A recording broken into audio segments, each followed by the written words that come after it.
வணக்கம் நண்பர்களே. திமுக கூட்டணியில் இருந்து விலகி அதிமுக கூட்டணியில் இணைந்த முக்கிய அமைச்சர். நண்பர்களே, மறக்காம இந்த வீடியோவுக்கு லைக் பண்ணிட்டு நம்ம சேனலுக்கு சப்ஸ்கிரைப் பண்ணிக்கோங்க. திமுக கூட்டணியில் இருந்து ஸ்ரீதர் வாண்டையாரின் மூவேந்தர் முன்னேற்ற கழகம் திடீரென்று விலகி அதிமுக பொதுச் செயலாளர் எடப்பாடி பழனிசாமியை சந்தித்து அதிமுக கூட்டணிக்கு ஆதரவு தெரிவிச்சிருக்காங்க. இந்த திடீர் விலகலின் பின்னணி பற்றி இங்கு பார்க்கலாம். தமிழக சட்டசபை தேர்தல் ஏப்ரல் 23ஆம் தேதி நடைபெற இருக்கு. மே 4 ஓட்டு எண்ணிக்கை நடைபெற இருக்கு. இந்த முறை 4 முனை போட்டி நிலவுகிறது. திமுக கூட்டணி, அதிமுக கூட்டணி, சீமானின் நான் தமிழர், விஜயின் தமிழக வெற்றி கழகம் இடையே போட்டி இருக்கு. தற்போது அனைத்து கட்சிகளும் வேட்பாளரை அறிவிச்சிருக்காங்க. வேட்பாளர்கள், கட்சி தலைவர்கள் தீவிரமாக தேர்தல் பிரச்சாரங்களை மேற்கொண்டு வராங்க. இதற்கிடையே தான் தற்போது திமுக கூட்டணியில் இருந்து ஸ்ரீதர் வாண்டையாரின் மூவேந்தர் முன்னேற்ற கழகம் வெளியேறி இருக்கு. திமுக கூட்டணியில் மூவேந்தர் முன்னேற்ற கழகம் போட்டியிட வாய்ப்பு கோரியது.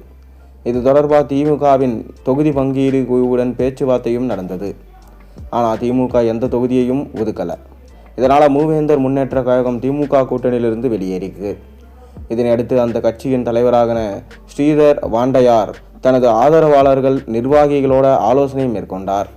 இந்த ஆலோசனையை தொடர்ந்து மூவேந்தர் முன்னேற்ற கழகம் அதிமுக கூட்டணியில் ஐக்கியமாயிருக்கு. அதிமுக பொதுச் செயலாளர் எடப்பாடி பழனிசாமியை ஸ்ரீதர் வாண்டையார் சந்தித்து தேர்தலில் ஆதரவு வழங்கினார்.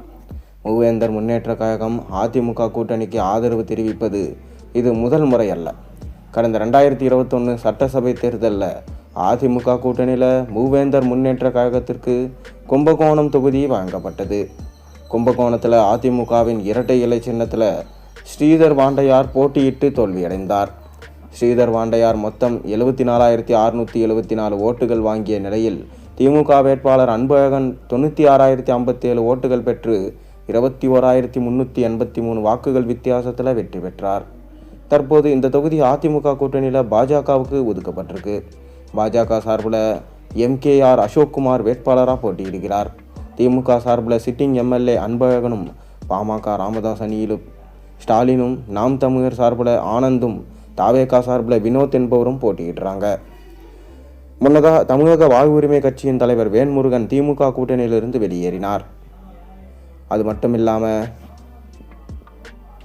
கூட்டணியிலிருந்து வெளியேறியது தற்போது பிற சிறிய கட்சிகளோடு சேர்ந்து கூட்டணி அமைத்து 234 தொகுதிகளும் வேட்பாளரை அறிவித்துட்டு வரார். வேல்முருகனின் தமிழக வாழ்வுரிமை கட்சியை தொடர்ந்து இப்போது ஸ்ரீதரும் வெளியே போயிருக்கார்.